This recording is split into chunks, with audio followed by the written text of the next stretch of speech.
Hi, everyone. Welcome to Ion Research 2024. This is our second annual Ion Research, and we are so thankful to everyone for joining us. So just a special thanks to our sponsors. We are sponsored by Castle Biosciences, as well as IDEA Biosciences, Aura Bioscience, TriSalus Life Sciences, Immunocore, Delcath, and Replimune. So thank you to our pharmaceutical. Dr. Koya, thank you so much for joining us today. We're so glad to have you and so excited to hear about some of the primary research updates for primary ocular melanoma. So thanks for joining us.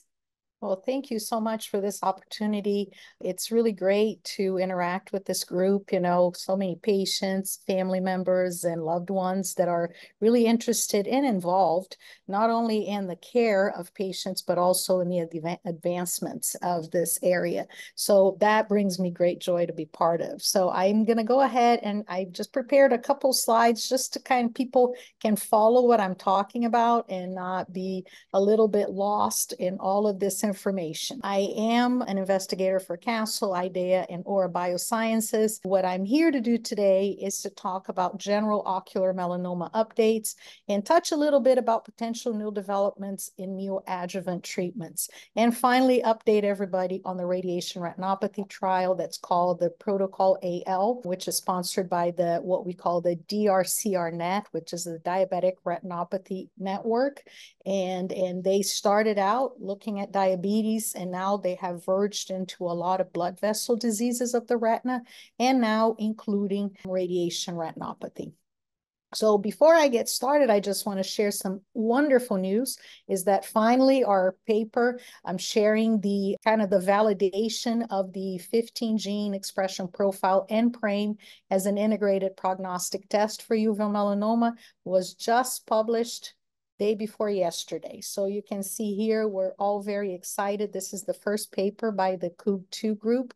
And I'm sure when you all browse, you will probably see your ocular oncologist involved there. It was a big effort on all of us to get this information. We enrolled 1,500 patients, and it really provides now a good framework and a good valid, prospectively validated framework in order to kind of come up with studies going forward, enrollment for adjuvant treatments, etc. So what are the current clinical trials for primary posterior uveal melanoma? Well, first of all, the IDE 196, the IDEA trial for localized uveal melanoma, the Aura 011 trial for the intermediate melanocytic lesions or small choroidal melanomas.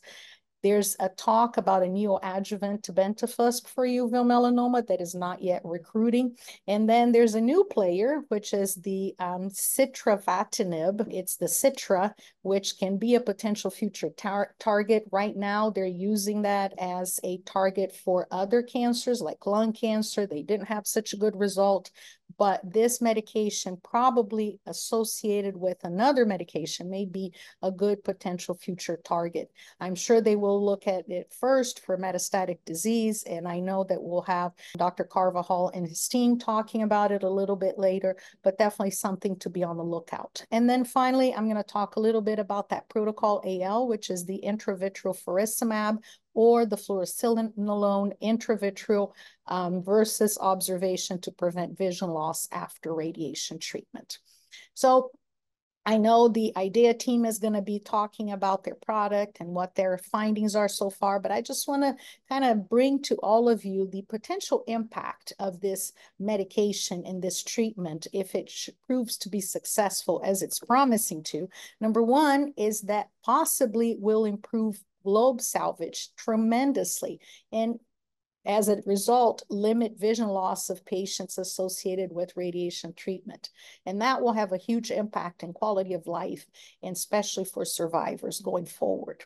It could change the systemic outcomes of these patients because targeting GNA11, which we know it is an upstream mutation, it could really improve the rates or decrease the rate of metastatic disease. So it would work both ways. It would be a primary treatment, and it would be also a neoadjuvant treatment in some ways. And its downstream effect could potentially improve patient survival, as I mentioned. The other one that we're excited about is the neoadjuvant tebentafusp. We know that tebentafusp or Kimtrac has been used currently for metastatic disease, but the company is now trying to think about it as a primary neoadjuvant treatment. And, and this is something that will probably be launched here in the near future. These are the enrollment criteria. As you see, they're going to start with very large tumors that potentially could not be treated other than by enucleation. And they will obviously make sure the patients are all HLA-A0201 positive, that we know only 50%, give it or take, of the population are positive. And they want to enroll, as they are validating this potential trial, all the patients that are in good health conditions. So that's one thing I tell all of my patients. I always say, stay healthy. That's what you can do to improve your odds in whatever we do going forward. And also, they want to make sure this person will be able to adhere to the treatment, etc. And as you all recall, this is the data for the tebentafusp in the metastatic uveal melanoma setting. And we just think that this could have another huge impact in possibly improving globe salvage, possibly limiting the vision loss associated with the radiation treatment. And the downstream effect could potentially improve patient survival.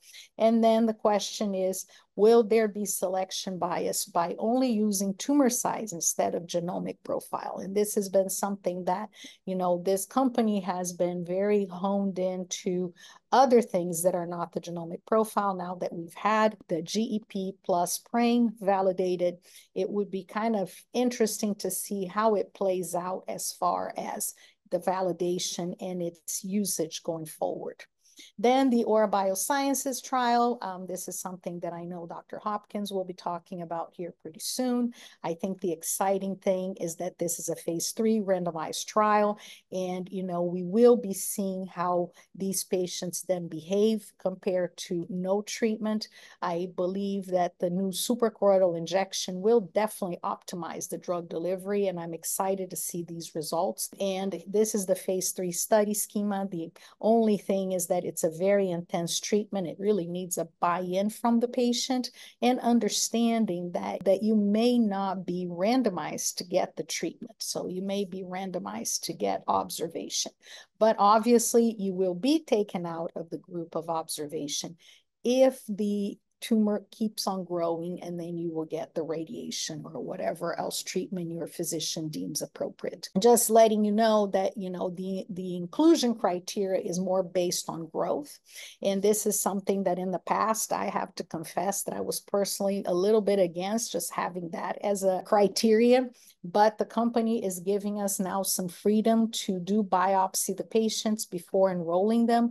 And I think that that will really make the data way more robust, having that information. Again, this just kind of shows that not all tumors are created equal and not all patients are equal.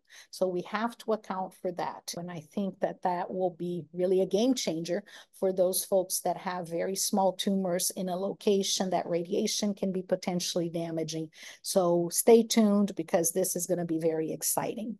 So potential impact of this trial is going to be the early treatment of small posterior tumors showing progression over a short period of time, expected low risk for vision loss, and possibly mitigating or eliminating the radiation, but the possibility of radiation if the treatment fails or if the observation deems that, the tumor continues to grow. The question is, again, are we testing the efficacy of the treatment for small melanomas or large nevi? And I think that now that the company is allowing us to biopsy the patients before enrolling them, I think that will be really a game changer, and it's going to make that data a lot more robust. Finally, the Protocol AL. The Protocol AL by the DRCR-NET is going to be very impactful. They're going to test what we call the intravitreal faricimab, which is already commercially available as Vabysmo. This medication has been approved for age-related macular degeneration, as well as the fluocinolone acetonide implant, which is called the Iluvien, also by another company, but also already available commercially. So we know both drugs are safe. And then the third group would be the observation for the prevention of visual acuity loss. And so they want to see how does that impact the blood vessels around the radiated area? How does that impact the occurrence of blood vessel events, like clogging of the veins and the arteries as a result of the radiation?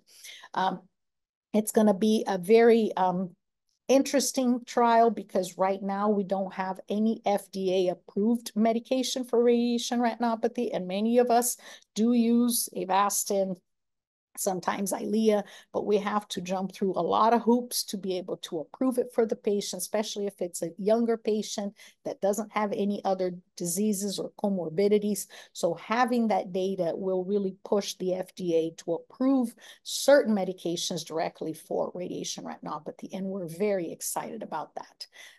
Here's just the things that we'll be doing, the standard visual acuity, slit lamp exam, et cetera, et cetera. And we will be monitoring patients every 3 months. The group that gets injections will get injections every 3 months, and the group with the implant will get 1 implant every 24 months. And the observation group obviously is not going to get any treatment. The downside of this study, I have to alert everybody, is that they are not going to be enrolling any patients with tumors around the macula, so around the focusing point and around the nerve.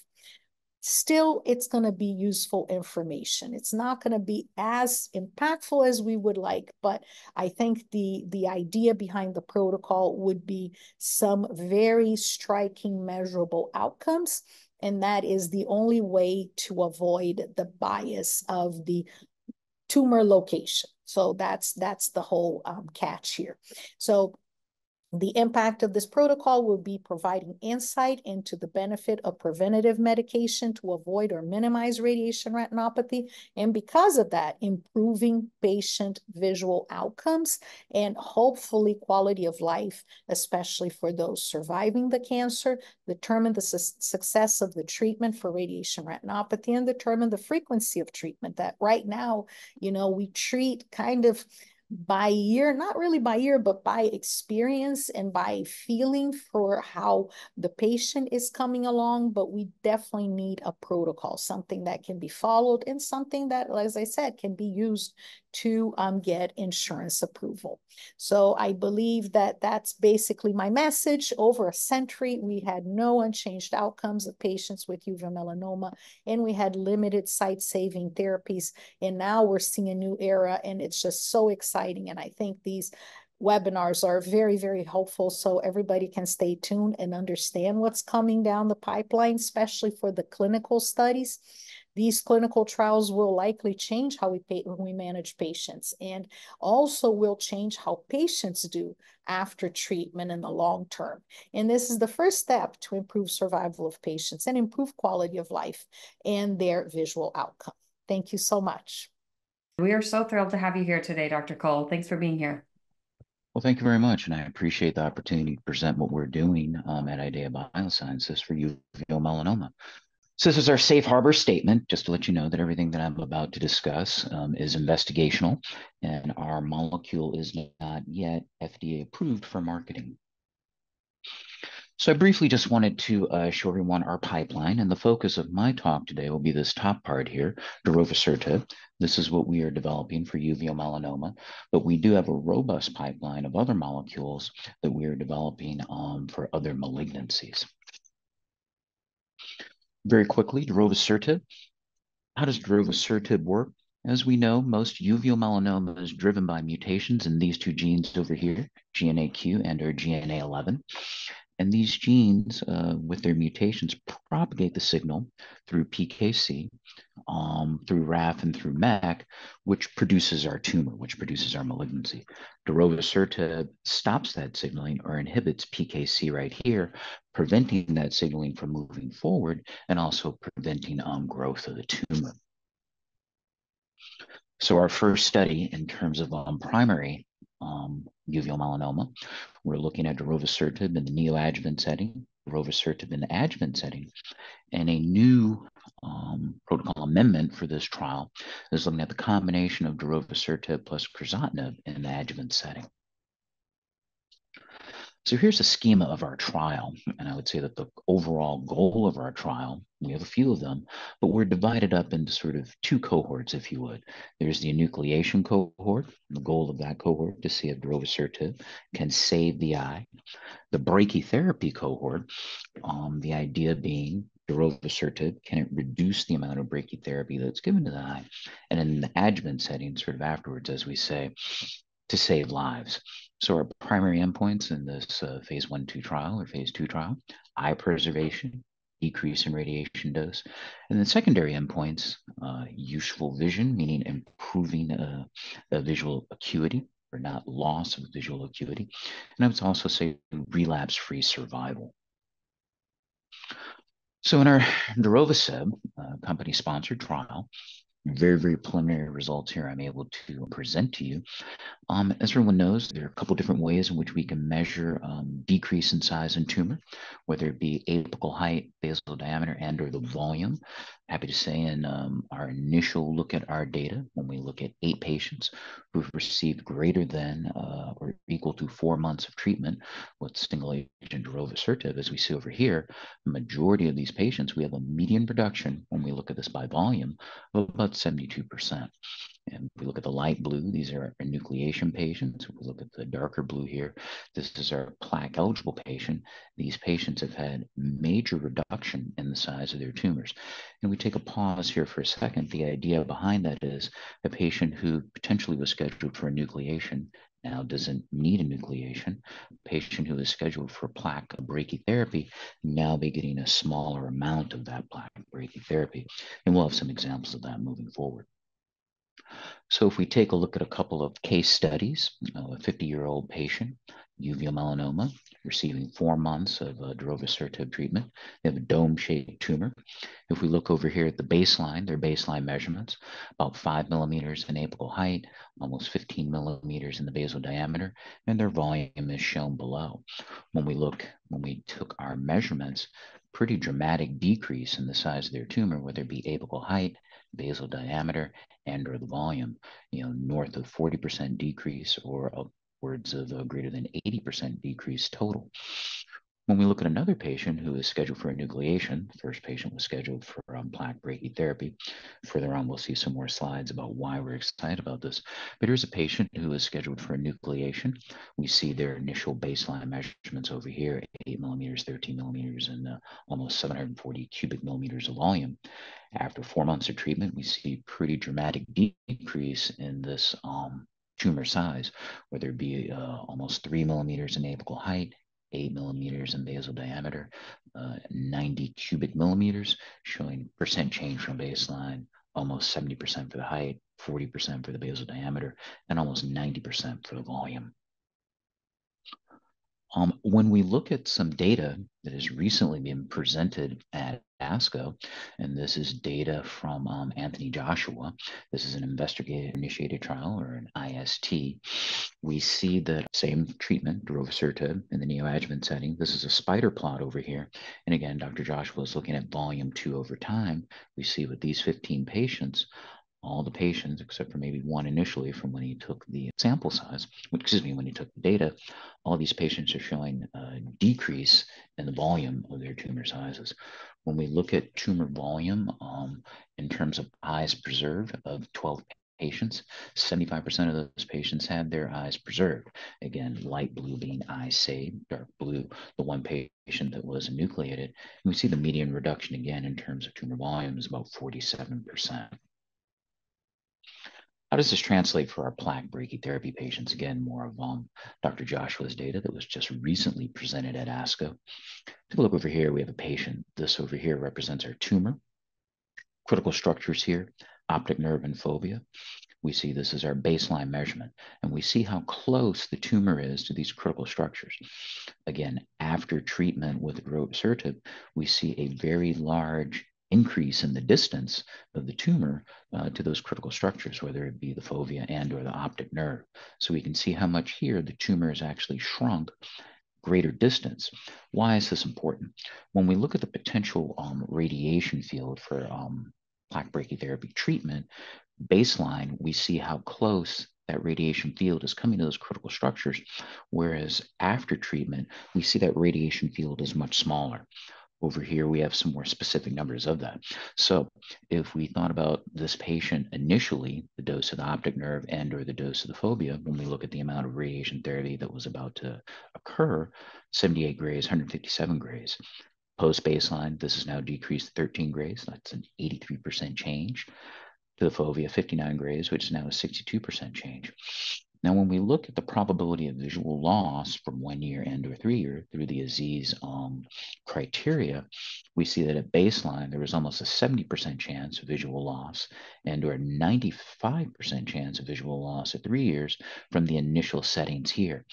However, post-baseline, after treatment with darovasertib, that possibility of visual loss at 1 year is now down to 20%.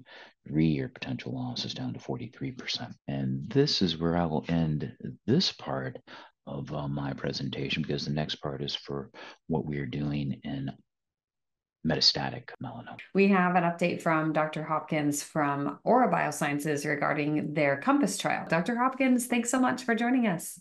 Tremendous. Thank you so much, Danae. It's such a pleasure to be here and just see the incredible activity in research and care for patients with uveal melanoma. So thank you for the opportunity to be here. I'm Jill Hopkins. I'm the Chief Medical Officer at Aura Biosciences, and I'll walk you through our current program and our hopes for changing some of the paradigm of care for people living with uveal melanoma. So disclosures, much like Dr. Cole and IDEA, we are an investigational virus-like drug conjugate. We are in clinical trials and are not yet approved for use. So Bel-sar, or AU-011, but we call it Bel-sar, is a novel viral drug conjugate. And this is a very novel technology that uses a virus-like particle. So this is similar to vaccines using a papillomavirus, but this is a non-replicating or empty viral capsid, doesn't contain genetic material. And we're able to demonstrate that it has the potential to have multivalent binding to these heparin sulfate proteoglycans on solid tumor cells. And this is important because these HSPGs, as we call them, are present across a range of tumors. So somewhat agnostic to genetic subtype, solid tumors present these HSPGs on the tumor surface, and we're able to see these VLPs bind to them. We then add to that a light activatable molecule. We conjugate that on the surface of the VLP. And when we activate that with a laser, we're able to see selective binding of our drug to the tumor cell and additional selectivity brought about by the activation only being at the site of where the laser is administered. So we're able to see very on-target tumor effects with a much better looking side effect profile when we look at trying to treat early tumors. So we know that this allows for a dual mechanism of action within the Bel-sar activity. So we have one mechanism where as we bind that VDC to the HSPGs on the tumor cells, we see tumor cell necrosis after light activation. So the tumor releases these oxygen species, it disrupts the cell membrane, and we see tumor cell killing via mechanism 1. We secondarily see as mechanism 2 that these damaged tumor cells release neoantigens and these DAMPs, we call them, damage-associated molecular patterns, and these bring immune cell reaction into the tumor locale.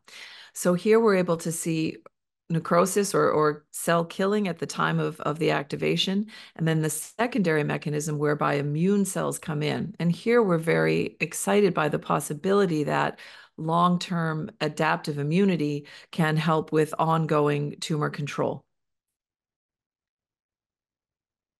So what are the goals of treatment? Well, as Dr. Correa mentioned, we are in phase 3, which means we're in a stage of development that we are hopeful will lead to registration and ultimate access of this therapy for patients. And the hope with Bel-sar is that we'll be able to provide local tumor control, we'll preserve vision, we'll move away from the radiation-related morbidities that are well known to the community, and that we'll see potentially an opportunity to treat early and reduce the risk of metastases with a side effect profile that will hopefully improve quality of life for patients. So we're very excited by the potential here. We are looking at the delivery of Bel-sar by injection into the eye. So this is done in the office. You do not need to go to the operating room for this. We use a suprachoroidal injector on the white surface of the eye.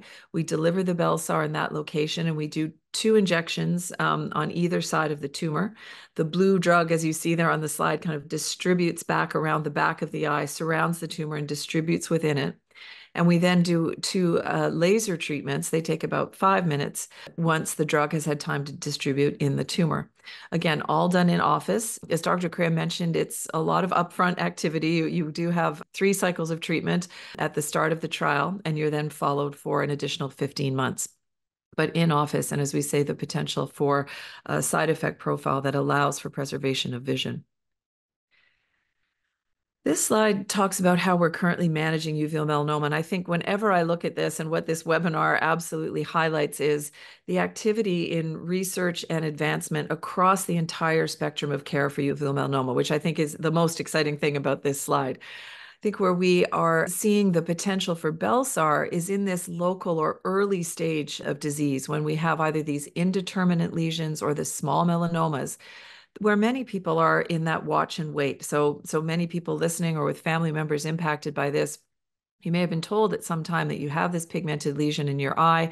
We're going to watch and wait and see what it does over time, because available therapies are associated with challenging side effects.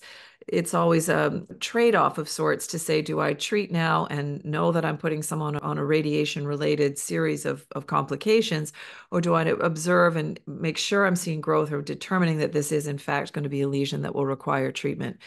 And I think that's a very important point of what Dr. Crea mentioned in her talk. We do in the trial want to show evidence of growth, because that is a somewhat irrefutable sign of change in the tumor. So to make sure we are treating true melanomas rather than nevi, that growth aspect is important. And as she mentioned, biopsies prior to entering the trial are absolutely fine to determine additional information to help support that. But we are, the thought of being able to move into lesions that are earlier, smaller, that might be in that watch and wait aspect now, with a treatment being explored in phase 3, is very exciting to us at Aura, and we hope to the community as well. Dr. Cole did a lovely job describing where IDEA is in terms of the potential in larger tumors, and then the systemic therapy we'll hear about in the next session.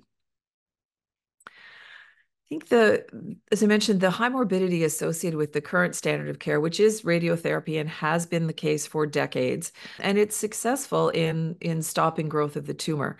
The unfortunate side effect for people living with that is that the vast majority of patients treated with radiation do go on to legal blindness over time in the treated eye. So we really would be excited to see a paradigm shift that says we can treat early, we don't have the vision loss associated, and we can look at a shift in how we've been managing patients for many years now.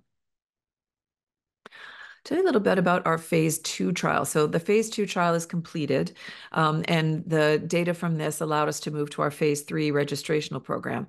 In phase 2, we again looked at suprachoroidal administration to the eye, activated with laser, and this was a dose escalation trial. So we were able to move quickly through cohorts to show that increasing either the dose of the Belsar or the number of lasers was not associated with any side effect profile that prevented increasing.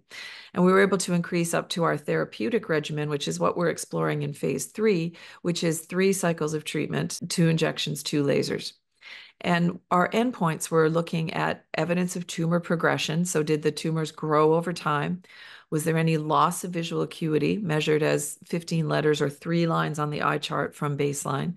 And any change in the rate of growth of the tumor over the course of the treatment cycle? And what we saw was 3 key outcomes that allowed us to move into phase 3. First, 80% tumor control rate. So when we looked at our therapeutic regimen, so the 3 cycles that are being studied in phase 3, we had 80% of those patients had a complete cessation of tumor growth at the 12-month mark. Compared to our subtherapeutic, that's not a true sham in the sense that patients did receive some drug, but we know it was a very low level of drug and laser, where only 20% of those tumors achieved control. So we had an 80% tumor control rate. Very importantly, we were able to demonstrate that 90% of the patients in the phase 2 trial maintained their visual acuity. So the vision with which they entered the trial was the vision with which they left the trial. And very importantly, these were tumors, and 70% of them were tumors that were very close to the macula or the optic nerve, which Dr. Cole nicely outlined the importance of those structures in maintaining vision. So even tumors in that high-risk location for vision loss, patients were able to preserve vision with the Belsar treatment. And then we saw a very low rate of adverse events in the trial, again, supporting our hypothesis of the dual selectivity of this treatment. We had a little bit of mild front of the eye inflammation that was managed with topical drops over a few weeks and resolved without any additional sequelae or long-lasting side effects, and no other major side effects reported. So we were very encouraged by the favorable safety profile coupled with the tumor control rate and the preservation of visual acuity coming out of our phase 2 trial. So this has allowed us to move into the phase 3 COMPASS trial. We are looking at these small choroidal melanomas or indeterminate lesions, and we are randomizing patients 2 to 1 to 2, which means within the main comparator groups, we have the 80 micrograms, the high dose of Belsar, compared to the sham control arm. And that is an observation arm. This was very important in our conversations with the FDA and the European regulatory agencies, that we do have treatment compared to sham or observation, which is, for many of these small lesions, what the current standard of care is. And then we have the 40 microgram, the lower dose of Belsar, in there for masking, so that patients and physicians are not aware of which dose they're receiving. This is very important, although it sounds complicated. It's very important in terms of a registrational trial that allows for regulatory approval and access for patients. And we're pleased to say we have both fast track and orphan drug designations. We have a protocol agreement with the FDA and support from the EMA on our endpoints. So we're looking at enrolling 100 participants around the world. We have sites in North America, Europe, Middle East, and Asia Pacific. So we are truly global in our approach here. 90 sites to enroll 100 patients, with the hopes that we will have regulatory approval following enrollment and a 15-month primary efficacy analysis. So ongoing. And this map shows, you can see both on the Accure Insight website. Thank you, Danae. There's a really nice link to the COMPASS trial and any information you want there. We're also on clinicaltrials.gov. And this is a map of the current sites that are open and enrolling in the United States. Still more to come there. We've just been approved in Canada, the United Kingdom, and Australia, and we're following in short order with European sites as well. So a lot of activity on a key trial, and happy to take any questions. Thank you again for the opportunity to share our goals at Aura to change how patients with melanoma are treated. Thank you. Hey, Danae, how are you? I'm great. How are you? Good. Thank you for having me. Of course. So, Dr. Carvajal, we are so excited to chat about metastatic uveal melanoma. I know this is a hot topic, but do you have any specific thoughts that you want to give us, kind of going from this last section into our next section? Yeah, that's exactly actually what I want to focus on, Danae, because I think your point that, we're really in a new place in this ocular melanoma field. And I have to say, as I kind of am speaking to patients and other researchers and clinicians now, I am so much more optimistic. I was always optimistic, but the degree of optimism is just much higher. And it just reminds me, I think some of you who've heard me speak before, I kind of talk about sometimes where we were in skin melanoma when I started as an oncologist in 2000, where we really didn't have anything, and fast forward 20 years later, with our therapies, we're curing patients with metastatic melanoma, not everyone, but 40 to 50% of them, with these novel immunotherapies and these novel targeted therapies. And as you said, as these effective therapies became approved, we had more license in terms of, I would say, creativity in the forms of novel clinical trials, novel combinations, which really just accelerated our ability to improve outcomes. And I think that's where we are now for uveal melanoma. So I'm really excited. Well, I'm so excited to hear what you guys have, both you and our future guests that we have coming on. So I'm going to go ahead and let you share your slides, and I will step away so that you can present and we will get going. Perfect. So I think so this talk is maybe a little bit different. So what I want to do is maybe talk a little bit about that bridge, I guess, between kind of treatment of the primary, treatment of metastatic disease. And this is more of a conceptual kind of overview. Because again, I do think we're moving towards cure. The way we're thinking about this disease and developing therapies, it's much different than the way we were thinking about things 5 years ago.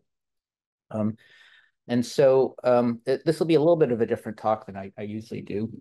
Here are my disclosures. I do a little bit of consulting, a little bit of work with IDEA and Aura. And Jill and George, thank you for your presentations. So let me start with this, and this is conceptual. If we look at cutaneous melanoma, we have been able to increase the number of patients that we can cure through kind of three large buckets, I would say. And the left bucket is that with our novel immunotherapies, targeted therapies, and so forth, we're actually able to treat patients with widely metastatic cutaneous melanoma. So this is skin melanoma that's gone to the liver, bone, lungs, wherever, brain. And we can treat them with these immunotherapies, and we can just eradicate it, right? We still have work to do. I want to be able to do that for 100% of people, but 20 years ago, we were curing maybe 5% of people with metastatic disease. Now it's up to 50%, okay? And so one path towards increasing the number of people we can cure with uveal melanoma is just develop more effective therapies that work in the metastatic setting. Okay, and so that's kind of that left bucket. The right bucket is using various tools to prevent the development of cancer in the first place, right? And so for skin melanoma, which we know is predominantly driven by UV radiation exposure from the sun, if we use sunscreen, if we use sun-safe measures, stay out of the sun during kind of noon, wear wide brim hats, all of that stuff, we can reduce the risk of developing disease in the first place. And frankly, that's what we have to do for all cancers, right? Prevent it. I would say, where we are for metastatic uveal melanoma, we have some approved effective therapies. We have to enhance what we're doing, right, to actually be able to achieve cure in a high number of patients. In terms of prevention, we have a bit of work to do because, to prevent cancer, it's helpful for us to know what causes it. And that's something that we still have work to do, okay? But for this talk, what I want to focus on is the idea of eliminating what we call micrometastatic disease, right? And so can we treat patients, can we treat people with primary uveal melanoma, not just with enucleation or radiation, but can we use the medicine either before treatment of the eye or after treatment of the eye to kill any cells that may have escaped and might be hiding out in the liver, right? And that's what we call micrometastatic disease. And we know in skin melanoma and a lot of other cancers, breast cancer, colon cancer, if we give medicine around the time of surgery, either before and or after surgery, we can dramatically decrease the risk of the cancer coming back, and in some diseases, help people live longer. We can do that in skin melanoma. And I think we're getting close to the point of being able to do that in uveal melanoma. Okay, so that was a big overview. So if we take that kind of middle bucket, how do we eliminate micrometastatic disease? There are basically three ways that we can think about developing that, right? And one way we can do that is take what we know works in people with metastatic disease and then try it either before treatment of the eye or after treatment of the eye or in combination and see if it can kill off those rogue cells that might be in the liver, reduce the risk of the cancer coming back in the future, and improve outcomes. And I'll talk a little bit about the tebentafusp story in that space. I'll go through 2 and 3 kind of a little bit later, but so let's focus on this. In the metastatic setting, there are kind of two systemic approaches that we think about. One is tebentafusp. You've heard a bit about this, and that's an immunotherapeutic approach. And the other is the darovasertib story, which is the targeted therapy approach. I'm not going to talk too much about the kind of mechanism of darovasertib. George did a fantastic job about that. I would just say that the targeted therapy approach is basically looking at the signaling pathways within the cancer cell, right? Like the things that are telling that cancer cell to grow and spread and do the things we don't want it to do. And with these pills like darovasertib, we can shut down those pathways. It kills the cancer cell, improves outcome, okay? With the immunotherapeutic approaches, what we're trying to do is somehow increase the ability of our immune system, our immune cells in the body to recognize and kill off the cancer.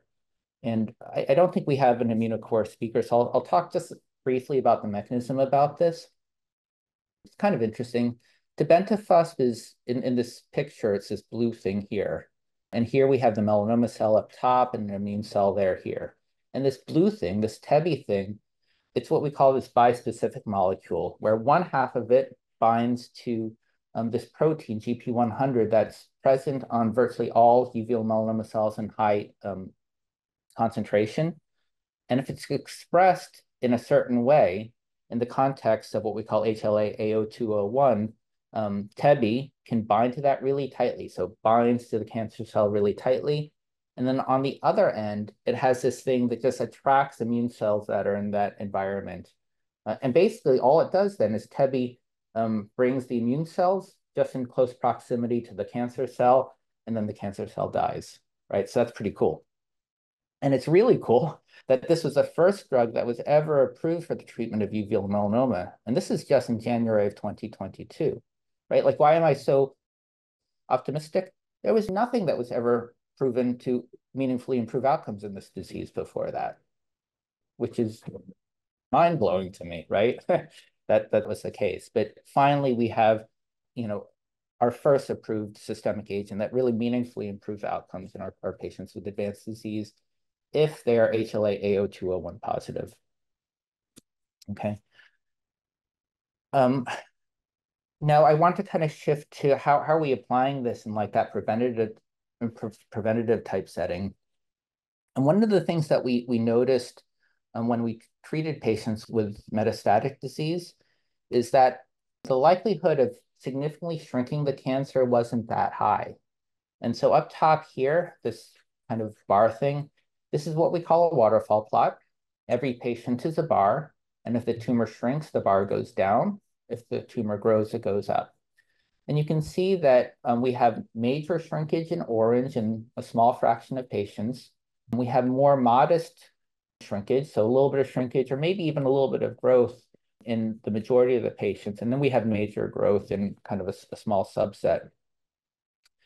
In some cancers, drugs that shrink cancer better leads to improved outcomes in terms of having the people live longer, right? Which is ultimately what we want to do.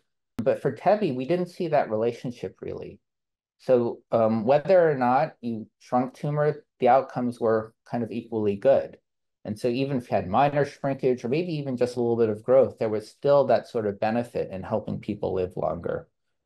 And so one of the problems with TEBI then was, well, if size doesn't predict overall outcome, right? If our ability to shrink the cancer doesn't predict overall outcome, is there a better way for us to kind of assess that rather than scans, which is usually what we do? And so what we did in the earlier trials is we collected something called circulating tumor DNA. And circulating tumor DNA, basically the DNA is kind of like the brain of all cells, and all of our cells have DNA. And DNA can constantly shed from the cells, and you can detect it in the blood. If we do a blood test, we can find fragments of your normal DNA. But cancer also sheds DNA, and we can separate the cancer DNA from normal. And so what was kind of interesting here is that in all of the people we treated with TEBI, if the ctDNA decreased or if they cleared the DNA, if it just disappeared and we couldn't find it anymore, all those patients did well. And so there was a really strong correlation between our ability to get rid of that circulating cancer DNA and improved outcomes. And so based off of that data, the first of the adjuvant TEBI trials, and adjuvant just means treatment with something after treatment of the eye. So the first of these kind of adjuvant trials was developed, and this is being led by Mark Middleton, Paul Nathan, and Joe Sacco in the UK.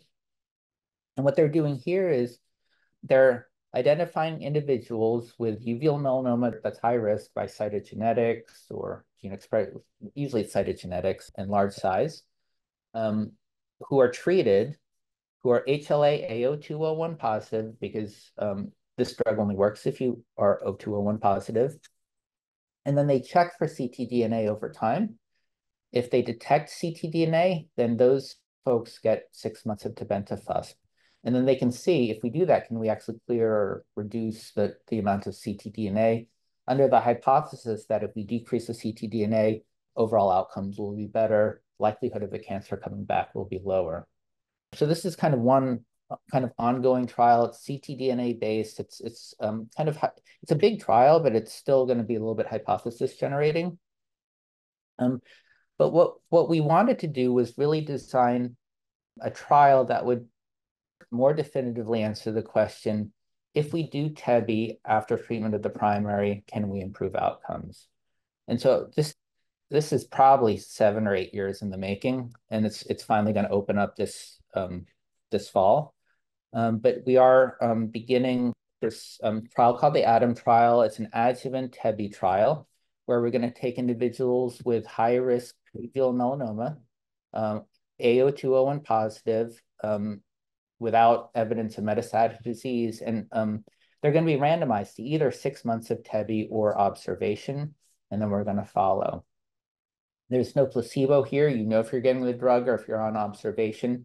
Observation is the standard of care, right? So that's why we feel like this is a reasonable trial to do. And so this will be sponsored by a group called the EURTC, so it's a European group. We're going to open this up in select sites in the US as well, hopefully up to 10 sites, at least 5, and hopefully those sites will be open hopefully no later than early next year. I also just want to highlight that we do have what we call regional therapies that can be very effective in this disease. So because recurrence tends to occur in the liver, and in some cases, in many cases, it's what we call liver predominant, the bulk of the cancer is in the liver. A lot of times what we do is think about, is there a treatment we can put right into the liver that can fight the cancer? And there are a lot of different ways to do that. There's one technique called intrahepatic, isolated hepatic perfusion, and there's another one called percutaneous hepatic perfusion. The concept between both of these techniques are kind of the same. Basically, we isolate the liver vasculature, right? So you kind of put the liver on like a bypass pump, and you put in a lot of chemotherapy into the liver. And because of that bypass pump, the chemotherapy doesn't go into the rest of the body and cause a lot of side effects. And with that high dose chemotherapy, we can see some really nice tumor shrinkage. And so this PHP platform by Delcath is the second treatment that was approved for uveal melanoma just in August of last year. Okay. And again, this is another tool. I suspect that we're going to be seeing trials about, can we do this in the preventative setting to improve outcomes? Nothing is open yet, but there are certainly discussions. Okay, so that's basically kind of strategy one. Let's see what works in the metastatic setting and then try it in the preventative setting. Our option 2 is to perform what I call signal-seeking adjuvant trials, and then take the most promising therapies forward in confirmatory trials. And here I want to talk about Ipi/Nivo. The difference between 1 and 2 is for 2 here, it may be that we have to take therapies that we have not heavily tested in people with metastatic disease, or maybe we think the treatments will work better when there's only tiny bits of cancer in the body as opposed to kind of more bulky cancer that I can see on the scans. And so that's what kind of option 2 is here. And so at ASCO, which is the big cancer meeting just a few months ago, we reported the final results of a adjuvant trial of 2 immunotherapies, one called nivolumab and one called ipilimumab in patients with high-risk uveal melanoma.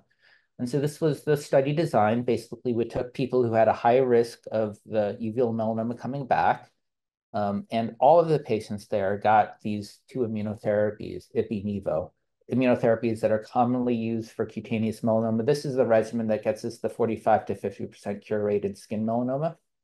And then we followed them.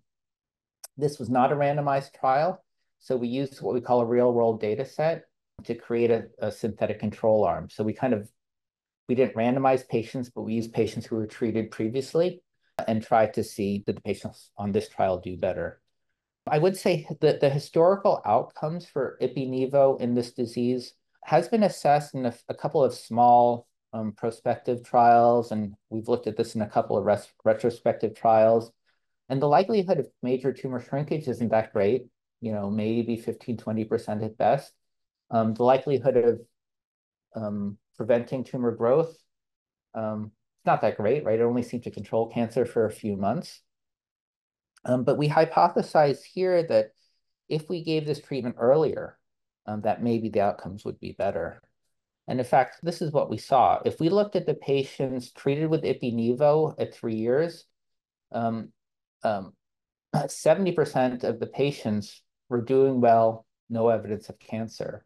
Whereas if we look at our control arm, it was 43%, right? So that was a significant difference or improvement for Ipi-Nivo versus that historical control. And so I think I'll kind of, and there are a number of other seeking adjuvant trials, but I just wanted to highlight that one. That's one of the more recent ones. And then the third thing, we've already heard a little bit or a lot about this from George, is maybe we can perform what we call signal-seeking neoadjuvant trials. And neoadjuvant means let's give a medicine before treatment of the eye and then take the most promising therapies forward.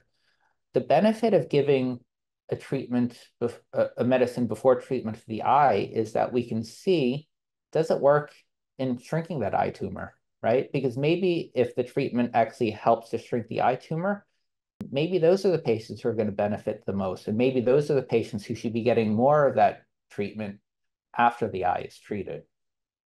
And so I'll talk a little bit more about the Darrow trial. So again, George spoke a lot about the mechanism, so I'm not going to kind of harp on that. I will say we've been looking at the idea of targeting PKC for a long time in ocular melanoma. So the early papers came out in 2010, 2012.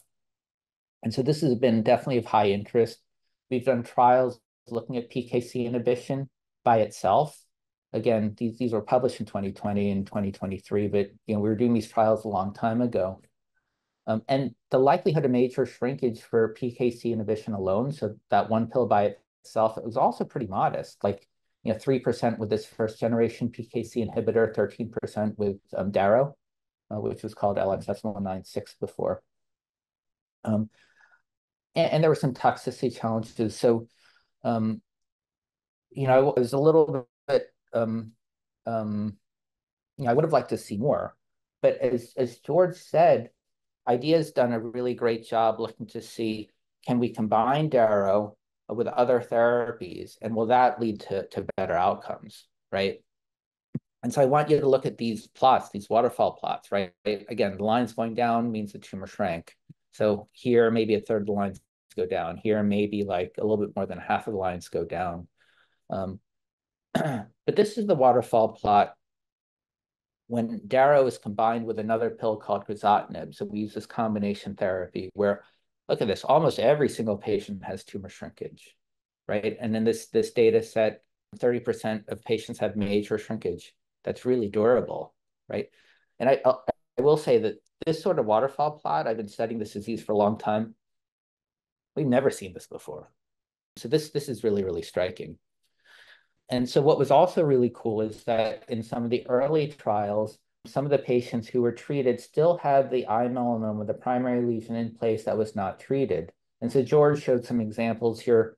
Here's some other ones, right? So here's a 70-year-old patient who had the primary eye melanoma there that you can see on PET scan. And just after a couple of weeks, you can see the brightness is bad. That just means it's fairly active. Here, the brightness is much less, right? Which shows that it's less active, and it also shrunk down as well. And here's another patient, 50-year-old. There's a tumor there. And after 5 months, significant shrinkage, right? And so that led Anthony Joshua to present his trial. So this is a small kind of signal-seeking trial that he did in Australia called the NATEM trial. And basically what he did was he found patients who had a tumor that would require an enucleation. Initially, he would just treat with Darrow for a month, do the surgery, and then maybe give more Darrow. And then once he showed that was feasible and safe, he found patients requiring enucleation, gave up to 6 months of Darrow, did definitive treatment, and then had the option to do more Darrow. And so this is the slide that George showed you already. You saw this, but I would just highlight that of the 12 patients who were treated on that expansion cohort, all 12 of those had a tumor that would require an enucleation. After the treatment course, only 3 required the enucleation, which means 9 patients had their eye saved, which is pretty cool, I think. And so then that's led to the trial that George spoke about. So I'm not going to spend any more time here. But we are really excited about this one. So this is just the landscape of where we are with recent and ongoing adjuvant and neoadjuvant trials. Up top are the neoadjuvant trials, including the Anthony Joshua trial in Australia, which has completed accrual, the ongoing Darrow trial, and then the neoadjuvant TEBI trial, which I didn't talk too much about, but that's going to be performed at Jefferson and should open up shortly. And then we have the preventative adjuvant trials. I spoke about the Ipi-Nivo trial. There's this vaccine trial that has completed accrual. So I'm looking forward to seeing those results. There's some more data about adjuvant Sutent, alone or in combination with another pill called valproic acid. The first cohort results was reported. There's additional data that should be reported shortly. And then we have the TEBI MRD trial, the big adjuvant European ATOM trial, and a few others as well. And so where we are overall here, strategy one, let's take what works in metastatic disease, try it in the preventative setting. I talked about TEBI. And so the ATOM trial will evaluate the idea of 6 months of adjuvant TEBI in a randomized trial. In terms of the signal-seeking adjuvant trials, we have Ipi-Nivo, which looked really good in that single-arm trial compared to historical controls, is driving discussions to see, can we actually do a randomized adjuvant Ipi-Nivo trial, which is the only way to really tell, does our preliminary results, is it real? And then for Darrow, we have the signal-seeking neoadjuvant trial. I would love to hear George's thoughts about when we might expect a true adjuvant trial. Not to put you on the spot, George, but I think that's something that should be considered a high priority.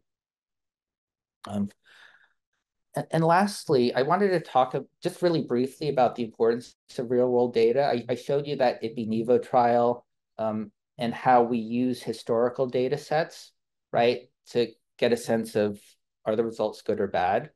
And so generating that sort of data is really, really important. As I think the prior discussion, having the voice of the patient and the caregiver community is super, super important, right? And so there are a number of efforts that are ongoing to rigorously collect that information. The current site has their rare registry, as you know. So it's a patient-powered registry where patients will go online, consent, and provide their own data. The Melanoma Research Foundation CureOM group has another patient-powered registry, which is ongoing. Bill Harbour leads a group called the Collaborative Ocular Oncology Group. So that's a group of ocular oncologists and medical oncologists putting data in a database so that we can learn. And we also have this International Ocular Melanoma Natural History Study, the OMNI study, which is a global effort that I work on with Anthony Joshua and Joe Sacco, where we have nearly 1,000 patients enrolled. And I think we need other avenues to learn beyond prospective clinical trials, and this is a mechanism to do that. And using these kind of registries, I think we're going to be able to answer questions regarding, are we actually educating patients and caregivers the right way? Are we doing the shared decision-making that we should be doing? What are additional concerns that we may not be addressing, right? From the clinician registries, we can look at these various correlations that are hard to do with these single center databases. And if we ever combine these data sets, combining patient preference with clinical outcomes, I think could be really, really powerful. So I'll leave it at that. I do want to, again, just thank all of you for listening. Danae, I'd like to thank you for putting this together. I think this is really critical. We're a team, and I want to work with you to fix this problem. So I will stop share. Dr. Carvajal, thank you so, so much. This was so exciting to hear, and I hope that everybody who's listening is hearing and understanding your excitement just around the information that you guys are seeing, the data that we're seeing, and just the potential that we have for some of these newer treatments and some of the ones that we're just seeing used in new ways. Let's go ahead and move on to Dr. Cole again from IDEA Biosciences is back again to discuss the daro-crizotinib combination trial and just give us a little more of an update on where the metastatic treatment of the IDE 196 is going. Absolutely. Let me share my screen here. All right, everyone, let me know if the screen here is blocking some things. It didn't do this the last time. Again, thank you for that wonderful introduction, and my goodness, Richard, thank you very much. I hope to be able to answer some of your questions. If not, I will definitely be back in touch with you. But let's take a look at some of the things that IDEA and or darovasertib is doing in the metastatic uveal melanoma setting. Again, I'm going to give some information, which Richard already showed a little bit of in terms of our phase 1/2 clinical trial, combination of darovasertib plus crizotinib. And again, as was mentioned before, it's very important to keep in mind that what I'm about to show you in some of the later slides after we look at some of this data, this is single agent data. So phase 1, phase 2, not phase 3. So when we look at our patient characteristics in this trial, and this data was presented last year at ESMO, important thing to keep in mind in terms of our phase 2 trial here, when we look at the severity of disease in our patients. So when we look at one of our markers, LDH, 60% of our patients in the any line cohort, meaning patients who are not frontline, had a increased LDH, greater than 60% of those patients had an increased LDH, whereas our patients in the frontline cohort, 50% of those patients had an increase in LDH. If we look at our tumor sizes down here, the largest metastatic lesion, the majority of the lesions in both of our cohorts were between 3 to 8 centimeters. And also, if we look at the location of the metastases, greater than 50% of the patients in both of our arms had both liver and extrahepatic or outside the liver metastatic disease. So these patients have a pretty high severity of disease that were in our phase 1/2 trial. And they're looking at our phase 2 data right now. So again, this is a waterfall plot that we've seen before, but this one's sort of divided up into two different areas.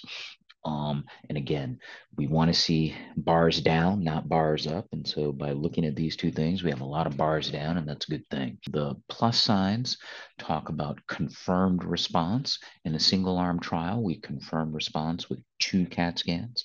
So 2 cycles, these patients had 2 CAT scans confirming that response. Top waterfall plot is frontline, bottom waterfall plot, any line. So patients, this is a combination of frontline and patients who have more than 1 line of therapy. The confirmed overall response for our frontline patients, about 45%. And importantly, our disease control rate was about 90%. So disease control rate is a criteria that we use that encompasses stable disease. Another thing that I want to say, when we take a look at tumors that had greater than 30% shrinkage overall, 12 out of 20, it was 60% of the patients. But what's exciting to me is our disease control rate here in this single arm study, about 90%. Stable disease, as we've now, I would say, modern oncology drug development, modern thinking, stable disease is not a bad thing. It truly means we still have that tumor under control. When we look at our any line patients down here, again, patients that are more heavily treated, confirmed overall response rate's about 30%. But our disease control rate, again, is about the same as those frontline patients, about 90%. Again, very encouraging single line data. And again, down here where we're looking at this, our heavily pretreated patients, 62% of these patients in this waterfall plot that we're taking a look at down here had 2 or greater prior lines of therapy. So, and I'm sorry about this on the side here. I couldn't get that to shrink, but what we're trying to show here is that even in our trial, we are HLA-A2 agnostic. So we had both HLA-2 negative patients and HLA-2 positive patients enrolled in this trial. And what's interesting for us is when we take a look at our response rates, again, single arm data, the response rate for our frontline patients is about 42%. And when we take a look at our HLA-2 positive patients, frontline patients, there's a 60% response rate. Both patients have 100% disease control rate.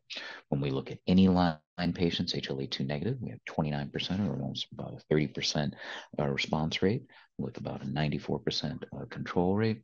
And when we look at any line in the HLA-2 positive patients, about a 32% response rate with an 84% disease control rate. When we look at our, I'll say, molecular responses with the circulating tumor DNA, again, when we, and this is regardless of BAP1 mutation, again, another mutation which portends to more aggressive disease or poor disease or a bad tumor marker, as we like to say. We're showing pretty robust responses here. Again, single agent, single arm trial with patients, whether they are first line patients and or pre-treated patients. And again, keep in mind, this is our combination, darovasertib and crizotinib. And so one thing that we have to remember with our uveal melanoma patients, as Richard showed and as I showed a little bit before, darovasertib is really shutting down signaling through PKC. Another route of signaling with uveal melanoma is through MET. And most of our patients, another oncogene, most of our patients are showing increased signaling through MET, and crizotinib stops signaling through MET. And in Richard's slide, he showed that aspect of the MET signaling too. So what we like to think in terms of this combination, we're shutting down all signaling that is driving this tumor. So when we look at progression-free survival in these patients, and again, it's any line. When we look at frontline patients and or any line patients, about the same amount of progression-free survival, about 7 months. Frontline 7.1 months specifically, any line 6.8 months. For patients who only have liver disease, it's about 11 months. The treatment duration for this, 50% of the patients had treatment greater than 6 months, and about 30% of the patients had treatment for greater than 1 year. When we look at our Kaplan-Meier curves, and again, we have to take this slide a little bit of grain of salt because the darovasertib crizotinib data is not phase 3 data, but we're trying to see where this falls into place with some other phase 3 data. And I would say when we look at this Kaplan-Meier curve compared to some other curves, this gave us the confidence and the wherewithal to conduct our phase 3 trial. But we do see the PFS curve. And I think the most important thing to keep in mind from this side, if we look at that control arm where the darovasertib arm is. So again, when we look at this slide, again, we're not comparing cross, but we're just taking a look at some numbers. I would say this slide, along with the curve that I just showed you, gave us that confidence to move forward with our phase 3 trial. So when we look at our potential tolerability, safety, something that was mentioned before, when we look at our grade greater than or equal to 3 AEs that were drug-related, about a third of the patients in our phase 1-2 trial. When we look at tumor shrinkage, we have a robust amount of tumor shrinkage. When we look at ORR, again, frontline, about 45% of the patients had a confirmed overall response rate. About 30% had a confirmed overall response rate. Again, this is by RECIST 1.1. And when we look at our PFS, about 7 months. So what does our phase 2-3 trial look like? This trial is currently open, currently running. And I can say we are HLA restricted to HLA-2 negative patients only. And that's because, TEVI, good therapy, is already approved for HLA-2 positive patients. So this is schema of our phase 2/3 trial. We are currently in the phase 2 portion right now. What we're doing now, and because of some guidance or recent guidance, I would say, from the FDA, the phase 2 portion of this trial is sort of divided into two parts, phase 2A and a phase 2B. We're having a dose optimization part of this trial at first, figure out the appropriate dose for darovasertib in combination with crizotinib. I think we have an idea of what that dose should be, but in order to make sure that we test it appropriately, we're testing 2 doses. We plan on having a meeting with our independent data review committee, and that meeting in a blinded fashion will help us determine what is the best dose. We're looking at both efficacy and safety to do that. Once we have confirmed what our dose is going to be, we're going to continue to enroll patients at that dose level to complete the phase 2 portion. The patients that were at a different dose level will then be allowed to move up to that other dose level or down as that dose level was chosen. Our goal is to have accelerated approval after the phase 2 portion. And that's going to be after that. We are simultaneously enrolling patients in the phase 3 portion, where the primary endpoint is going to be overall survival. And similar to Dr. Correa had mentioned before, we do have fast track designation for our combination with darovasertib plus crizotinib and metastatic uveal melanoma. And so this is our overall clinical development strategy. Our plan is to, yes, move forward in the neoadjuvant setting with both HLA-2 positive and HLA-2 negative patients. Yes, we do have a adjuvant plan. I can say Richard with a big smile. I'm sure I'll be able to talk with you in the next couple of weeks. But since ASCO, myself and my lead statistician have been vigorously designing a adjuvant trial. And over here, we see what we're doing right now in terms of metastatic uveal melanoma. The trial that I just presented data for and spoke about, we've just amended that clinical trial actually to enroll an arm with HLA-2 positive patients. And that ends this portion of my presentation. We are going to bring on Dr. Vukovic from the Delcath Systems company, and they're going to talk a little about the FDA approval of HEPZATO. So thank you, Dr. Vukovic, for being here. Thank you very much, Danae, for inviting me, and happy to be here and have the opportunity to a couple of things about HEPZATO and focus trial and what's next. So I'll start by sharing my screen. So again, I'm going to tell a couple of things about the HEPZATO kit. And my name is Vojo Vukovic. I'm Chief Medical Officer at Delcath Systems. Dr. Carvalho has already kindly introduced, so I'm going to go relatively quickly to the first couple of slides. The HEPZATO kit is basically a drug-device combination. The relatively complex schema shown here on the right shows it's really essentially a system of catheters that's inserted into the patient's blood vessels to isolate the circulation in the liver and to allow for a high-dose chemotherapy to be administered just to the liver. And then the blood that flows out of the liver is isolated and taken to an extracorporeal circuit to filters, which remove close to 90% of the chemo that was given, meaning we are achieving a regional focused high-dose chemotherapy of the liver, which of course in patients with the uveal metastatic melanoma is of extreme importance because 90% of patients with metastatic disease will have liver lesions. And actually half of metastatic uveal melanoma patients have liver lesions only. And unfortunately, most of the patients who succumb to the disease do so because of progression in the liver that cannot be controlled with systemic therapy. And that is the reason why local regional therapies, such as percutaneous hepatic perfusion, which is basically enabled with the HEPZATO kit. The other component of the kit is the drug melphalan. It's an old drug. It's actually older than I by about 2 years, and that's something. But old doesn't mean bad. The reason why old drugs, chemotherapies were abandoned in favor of modern drugs, immunotherapies, is that not the lack of efficacy. The chemotherapies are very efficacious. Problem is toxicity. And toxicity means that you're not only hitting the tumor, which is the desired effect, but unfortunately, chemotherapy, when given systemically, will also hit targets such our organs, blood vessels, and the whole body. Basically, it's making the patient sick. So if we had a means of delivering high-dose chemotherapy specifically to the tumor site without damaging too much the rest of the body, chemotherapy could really be quite effective. And that's what I'm going to show you in the next slides. So the HEPZATO kit is utilized with a team of specialists. On the left, you see the team of specialists conducting the procedure, PHP or hepatic perfusion procedure, which is led by an interventional radiologist, the anesthesiologist, and the perfusionist. And in addition to that, of course, is the clinical treatment team led by the oncologist and other people who help prepare, treat, and manage treat the patient, and then also manage the patient between treatments with the HEPZATO kit.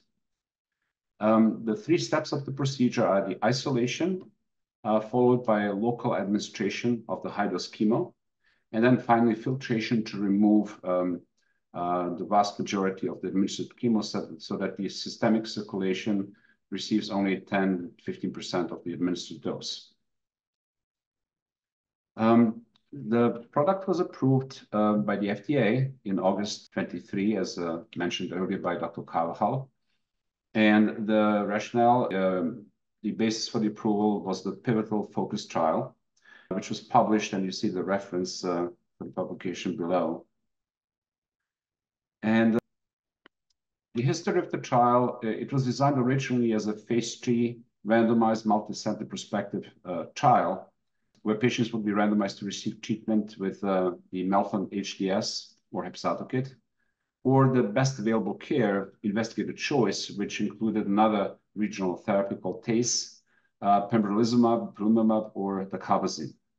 About 85 patients into the trial, we noticed a significant slowdown in recruitment because patients who were randomized to the control arm started withdrawing consent to that level that it jeopardized the randomization and the statistical design. So we met with the FDA, discussed with them the problem, and the FDA proposed that we amend the protocol to make it a one-arm trial, single-arm trial, to drop the control arm, because otherwise the integrity of the trial couldn't be preserved. So that happened with an amendment, and the study has been completed as a single-arm study where all enrolled patients would receive the treatment with melphalan HDS, and the treatment cycles are administered typically 6 to 8 weeks apart. Inclusion criteria, basically, as far the extent of disease, both patients with liver only and extrahepatic disease as well were eligible.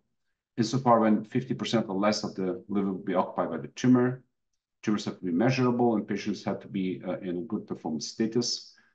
If the liver was compromised by cirrhosis or portal hypertension, that was an exclusion criteria.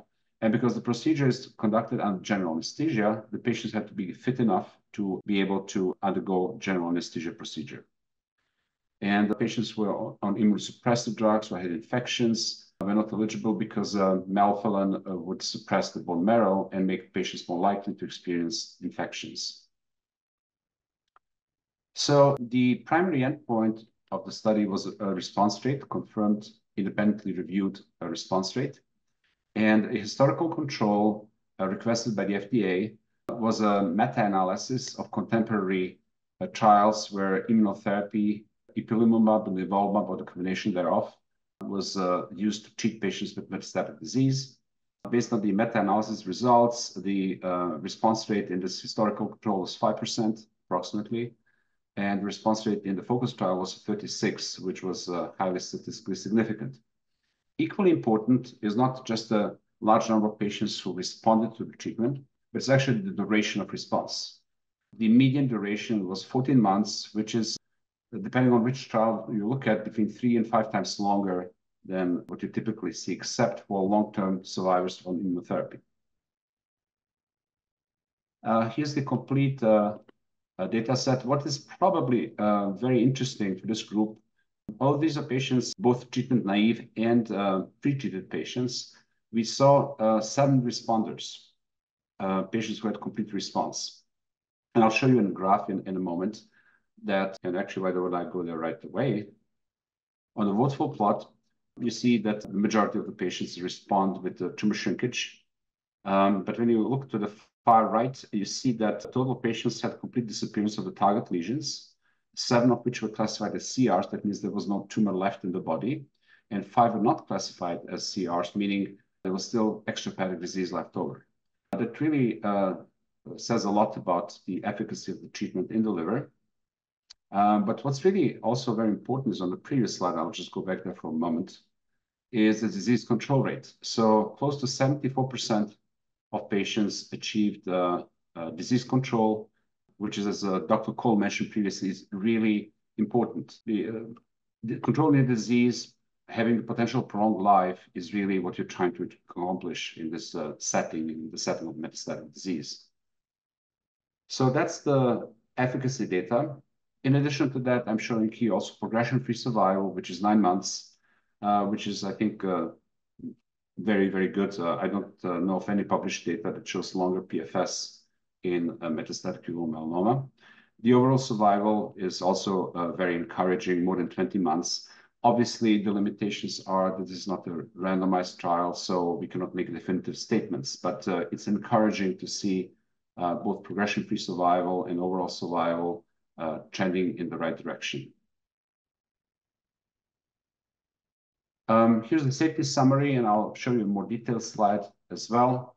In the FOCUS trial, the median number of treatment cycles was 4. We planned up to 6 treatment cycles, and about 37% of patients completed all 6 treatment cycles.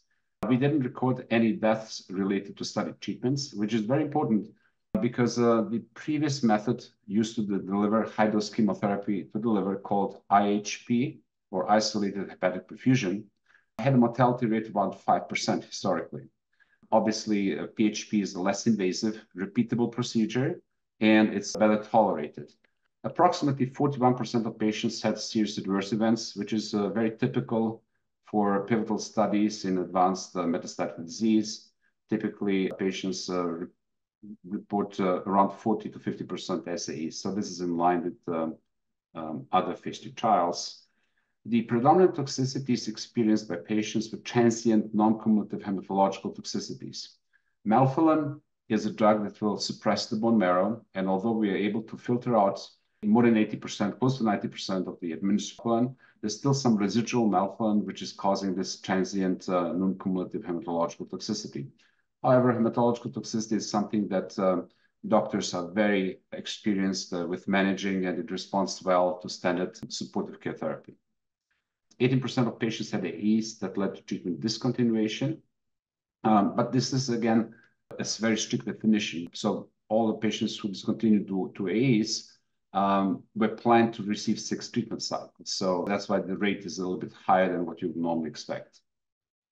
And what's important, although we give the treatment directly into the liver, people ask, well, is this high-dose chemotherapy toxic to the liver? And the answer is no, because less than 10% of patients experience transient grade 3-4 liver AEs, which are predominantly increases in liver transaminases, enzymes that indicate potential damage to the liver.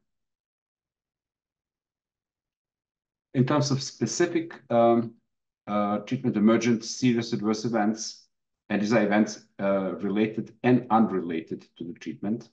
You can see here on the left the table, thrombocytopenia, neutropenia, leukopenia are the events that happened most frequently. We had 3 patients with cardiac arrest, none of them fatal, and none of them related to treatment.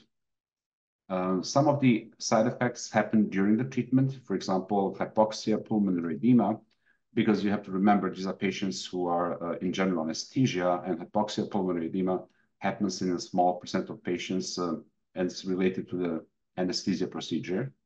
And then after the procedure, in the bottom right table, you see, again, the mostly hematological toxicity, as previously mentioned.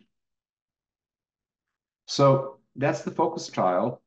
And people ask us a question, okay, what's next? What's next for HEPZATO/KIT in patients with uveal melanoma? And we do have plans. I think the most imminent projects that we're currently working on are combinations with immunotherapies in patients with metastatic disease. Combining chemo with immunotherapy has proven very successful in many solid tumors. So we were hoping to see a similar effect in patients with metastatic uveal melanoma, and I'll show you 1 or 2 slides how this is shaping up. And then, again, as mentioned by Dr. Carvajal earlier, we're also interested in looking at the efficacy of the treatment in patients with high-risk metastatic disease profile, meaning patients who are successfully treated for the primary tumor, but unfortunately have a high risk of metastatic disease. There's lots of trials underway, and we believe that treatment with HEPZATO KIT has a really high potential to mitigate the risk of metastasis. And we are discussing some proposals about launching such studies, but that's something we'll probably discuss next time in a forum like this. But in the meantime, for conclusion, let me show you how the combination therapies may look like in patients with metastatic disease. Study called the Chopin trial was initiated in the Netherlands about 4 years ago as a phase 1b, phase 2 study. Currently, the phase 2 is completing enrollment, and we expect the results from the phase 2 randomized trial to be available sometime next year. But what was published about 2 years ago are results from the phase 1b, the dose-finding part, because PHP or HEPZATO KIT was combined with ipilimumab and nivolumab, the two most effective checkpoint inhibitors thus far. And you see here the spider plot, basically how the tumor size changes following this treatment. It's very encouraging to see that the vast majority, although it's a small number of patients, it's only 7 patients, we see definitely very encouraging signs of tumor shrinkage. And on the next slide, we see a very interesting, intriguing signal of efficacy with response rate, very high as shown here. Again, a caution, this is a small number of patients, only 7 patients, and the larger trial that is currently completing enrollment will hopefully provide a much more conclusive data set. What is also very intriguing is shown in the table on the right, and that's the progression-free survival. If you recall, if you use systemic treatments, typically you'll see 3 months progression-free survival, or maybe with some of the novel drugs like the IDEA drug, maybe 7 months. Here we have seen in this very small initial trial, 29 months. Again, this is just something to intrigue our curiosity and then really make us wait for the randomized phase 2 data, which will be available next year. So that's all the technical sets that I had here. Then I thank you very much. Thanks to the audience. Thank you, Dr. Vukovic. If you guys have questions, please drop them in the Q&A. We'll get to them after our final presenter. I'm going to go ahead and bring on our next speaker from Replimune to talk about their data that was presented at ASCO this year. Dr. Olsen-Brown, thank you so much for being with us. Thank you so much for the invite. I'll just share my screen. So as I said, thank you so much for the invite. I'm Anna Olsen-Brown. I'm an oncologist, medical oncologist based in the UK, and worked with Replimune on a number of their oncolytic virus studies. So I'm just going to give a little bit of background around oncolytic viruses in general, and then talk about a study that was presented at ASCO this year.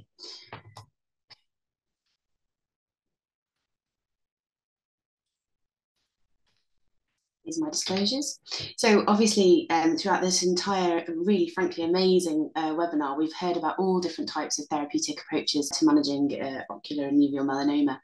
And I think one of the things that's always really important is that we understand and have a sort of moment of reflection on how quickly this field is expanding, particularly thinking about how we sort of diversify and harness the power of the immune system to try and treat in as we've heard, the neoadjuvant, adjuvant and metastatic setting. And oncolytic viruses are one of those subgroups of therapies that we are working very heavily on to try and understand where they might have a role in the management of multiple different malignancies, but that actually includes uveal melanoma.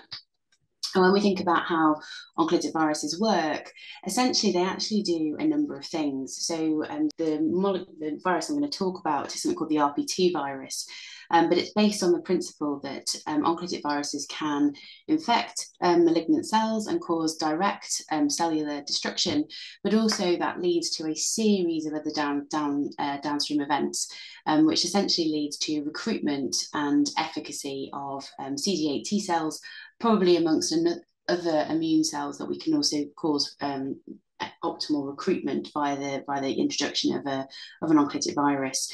Generally speaking, at the moment, and certainly the virus I'm going to talk about is directly injected into an area of tumour, and it causes these localized effects. And certainly the viruses that we've been working on have been used in combination with checkpoint inhibitors in the aim to optimize that immune response. So the virus sort of allows direct effects on the tumour cells, but also T cell recruitment, with the principle that if we add a checkpoint inhibitor, we actually have an upregulated, much less inhibited T cell that arrives and is much more able to be efficacious in the tumour microenvironment.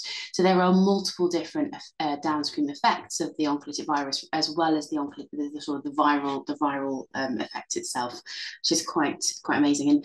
And this has been trialled in a number of different settings so far. And this is a Replimune trial looking at actually using the RP1 virus, which showed that it was very useful in the setting of PD-1 failed treated cutaneous melanoma, and we saw some really promising signs of efficacy there.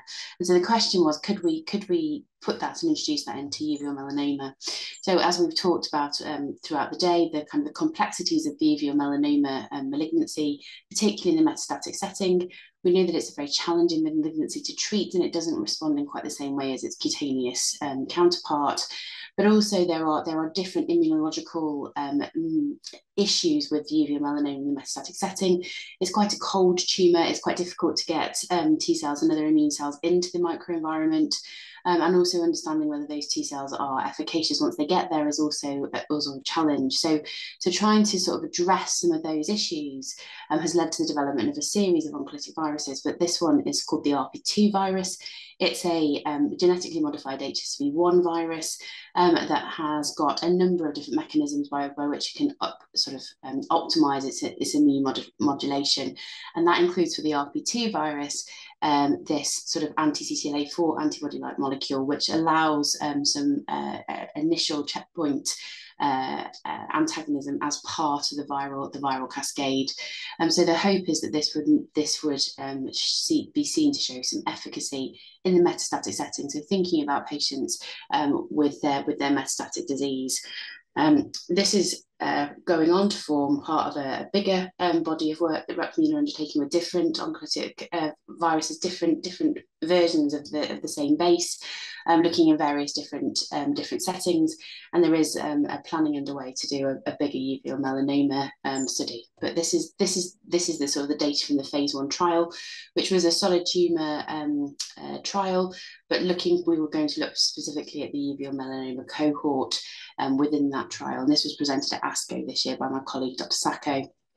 So if we think about the design of this study, there were 2 parts to the study. One was a monotherapy dose escalation and a dose selection part, and then that went on to a second part of the study, which divided into 2 cohorts, cohort A and cohort B. And really the difference between the 2 parts of the second part of the study was when you would introduce the checkpoint inhibitor. Did you need that up front? Or can you introduce it later on with the same outcome? And we're still answering that question. The study's still ongoing. So RP2, as I said, is an oncolytic virus. It's directly administered into the tumour, and it can be administered either to subcutaneous or superficial lesions or to deep and visceral lesions using image guidance. And that was either via CT-guided injection into the liver, predominantly, or ultrasound-guided injection into any lesions in the liver. Patients were included if they were over 18, if they had advanced or metastatic non-neurological solid tumours, including a uveal melanoma cohort, and that they had progressed or couldn't tolerate standard therapy. They had to have at least one measurable and injectable tumour of more than or equal to 1 centimetre, and they had to have an ECOG performance status of 0 to 1. Patients were excluded if they'd had prior treatment with oncolytic viruses, if they had a history of hepatitis B, C, or HIV infection, or if they'd had any active significant hepatic infections or prior complications with HSV1. If they had active brain metastases or meningitis from secondary to malignancy, or if they've had major surgery less than 2 weeks prior to starting the study drugs. And the primary endpoint was the safety and tolerability of the virus plus or minus a checkpoint inhibitor, in this case nivolumab. That was tracked as standard, looking at AEs, and the overall response to the virus plus or minus the nivolumab. Secondary endpoints were duration of response, complete response rate, disease control rate and progression-free survival, and the 1 and 2 year overall survival. And then we, as part of the trial, we wanted to understand the biomarker elements of this. There was a large translational component to this, with multiple biopsies taken as part of the process, and there were optional biopsies as well, to try and understand what changes the treatment was affecting within the tumor microenvironment. And I'll talk a little bit more about that towards the end. So in terms of the demographics, I think that they were the RP2 monotherapy arm. There were 3 patients with uveal melanoma, and then the RP2 plus nivolumab second phase there was 14 patients. Essentially, the monotherapy to phase 2, there weren't any really notable differences. But it's really, I think the thing that's really key is the fact that most patients had prior anti-PD-1 and anti-CTLA-4 in their treatment prior to being given this treatment with nivolumab in combination with the RP2. And overall, 17.6% of patients had received more or equal to 3 lines of prior therapy. So these were heavily pretreated patients, and the majority had also received this combination of PD-1 and anti-CTLA-4. If we look at the clinical activity, which is essentially where we're looking for early markers of clinical activity in this patient group, did we see any, was really the fundamental question. Interestingly, we saw an overall response rate of 29.4%, all partial responses, and a disease control rate of 58.8%. The median duration of response was 11.5 months, with a range of 2.8 to 21.2 months. And you can see that broken down here in the table. The responses were, interestingly, we found were observed for both HLA-A2 positive and negative patients. And obviously, quite a lot of the work that we're doing in the immune space in the uveal melanoma is focused on the HLA-A2 positive group. So we wanted to see whether actually we could see activity in both of these groups, and there was in fact activity seen. And this just breaks it down in terms of visuals for you. So you can see that there were 5 patients that showed a partial response, and a further 5 that showed stable disease over time.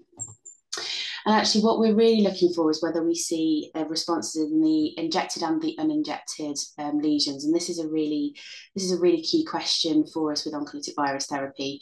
Can we essentially show antigen presentation that leads to further T-cell recognition of other areas that will lead to response in the non-injected lesions? And you can see in this patient here who had a partial response, you can see responses in both the uninjected and the injected lesions, which is important to notice that we do see this sort of more sort of abscopal effect, and again you can see that as well. So when we're thinking about the clinical responses, we also want to see what's happening at a more baseline translational level, because that will help us understand how we can then potentially coordinate and build on these results. So what we did here is we took biopsies at baseline screening and at day 43, and we stained for CD8, which is a marker of T-cell presence, and PD-L1, a marker of immune activity. And you can see that these change over time, that the tumours become more infiltrated in response to the injections, and also there's a higher expression of PD-1, which would suggest that there is a more sort of immune environment. Interestingly, we also looked at T-cell receptor sequencing within PBMCs within the peripheral blood, looking to see if we could see a response in the sort of the circulating immune cell repertoire as a response to treatment. And we can see that there are significant expansion and new clones. There was some clones that got smaller, but actually there are, as you can see, a lot of blue blobs on these curves, which showed that numerous clones exhibited expansion that were first identified on day 43, so after the implementation of treatment. So we can see that this therapeutic combination is leading to immune activation and actually seeing benefit. One of the things that was interesting is we didn't necessarily see that this clonal expansion correlates to clinical response. So that means that there's probably more work that we can do, and probably with additional agents or different trial design to actually understand how that will lead itself to leading to clinical response in all. But actually just seeing the fact that we see those changes means that these therapies are immunogenically active, which is really reassuring at this stage in the phase 1 trial. The safety profile is also quite interesting. So as you can see here, there were some patients who got toxicity. The most common were grade 1 or grade 2 in the groups were pyrexia, chills, fatigue, and hypertension. And some people also got itch with pruritus. There were 2 cases of grade 3 hypertension, but both were transient and regularly managed with fluid therapy alone. And there were no grade 4 or 5 AEs, which again is quite relevant. Interestingly, given the fact that the majority of the patients in the RP2 plus nivolumab trial also didn't experience any particular immune-related adverse event toxicities, is really quite noticeable and suggests lower rates than we would do with nivolumab therapy as a single agent, which is quite interesting at this point. So in conclusion, we see that RP2 monotherapy and RP2 plus nivolumab therapy resulted in an overall response rate of 29.4% and a disease control rate of 58.8% in a cohort of patients with metastatic uveal melanoma who had been heavily pretreated, and they showed durable responses and a favourable safety profile. We saw this activity regardless of HLA status, which I think is very reassuring for that patient group that don't have a HLA-2 positivity. And it doesn't seem to be specific to a prior ICI regime. Essentially, patients could have already been treated with an anti-PD-1, and we would still see a benefit in this setting. And we saw responses in both the hepatic and extrahepatic metastases and injected and non-injected lesions. So we're seeing quite a lot of activity across the metastatic repertoire even in those patients who've had only a small number of lesions injected. We do see increased immune infiltration, and we see increased PD-L1 expression in tumours.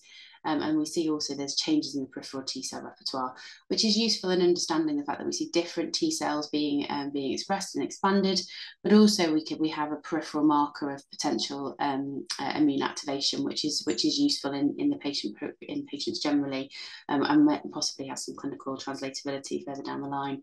This suggests that this intratumoral oncolytic immunotherapy, with this expression of this anti-CTLA-4 molecule as part of its genetic modification in combination with this checkpoint inhibitor, has the potential to provide clinically meaningful benefits and a favourable toxicity profile. And therefore, we're going to Replimune are taking these forward and developing a more advanced phase 2 trial. So essentially, we see really notable objective response rates and disease control rates, and patients don't appear to exhibit particularly concerning safety profiles. And obviously, Replimune will be more than happy to take any requests for further information, and their emails at the bottom of this slide. I'm going to stop there. Thank you so much. This was amazing.